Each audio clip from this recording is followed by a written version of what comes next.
I've never been able to forget this experience, and I wanted to share it with you. I was around 9 years old and I was visiting India with my family. We were stuck in traffic and we were driving through a slum area. It was the first time I'd seen homes built out of cardboard, scrap metal and bricks all at the same time. Growing up in London, I'd never ever seen anything like it before, apart from on TV or in the movies. I saw some children on the streets, probably around the same age as me, but very different. Some of them didn't have clothes, they looked undernourished, and they probably didn't have access to much water. I could tell by the dryness on their lips and their skin. I noticed this one young girl who had her head inside a trash can. It looked like she was scrambling for something. When she finally came out and looked at me, she smiled. Not knowing what to do, I smiled back.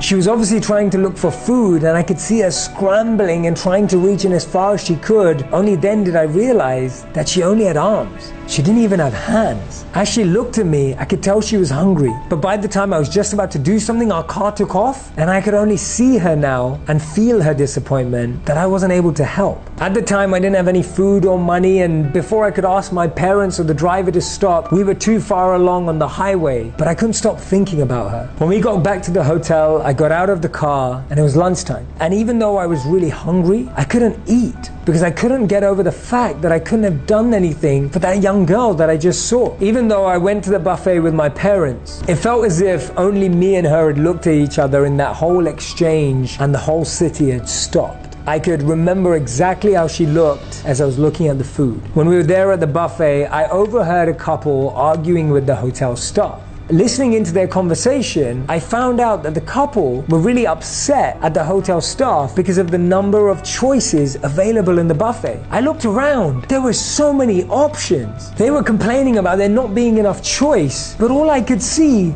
was choice. There were at least 30 items just as starters available to everyone there, but it wasn't enough for them. Now I get that everyone has their own standards, has their own expectations in life, and we're allowed to have them. And I know that everyone is fighting their own battle, but that little girl, she didn't even have hands. She was scraping with whatever was left of her arms. But many years on from that event now, I've learned a lot. One of the things is that I can sit here and be angry at that couple who was complaining, or I could actually do something about it. It reminded me of a quote by Gandhi. He said that I was sad because I didn't have any shoes, and then I saw a man with no feet.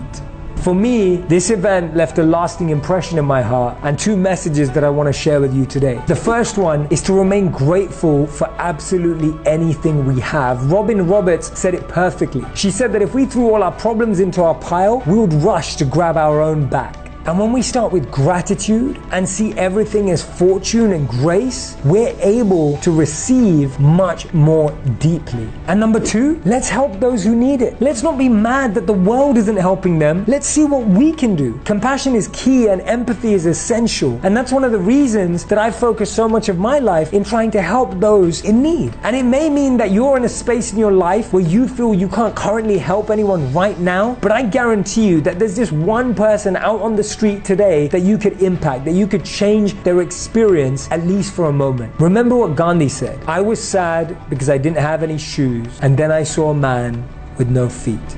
It puts everything into perspective.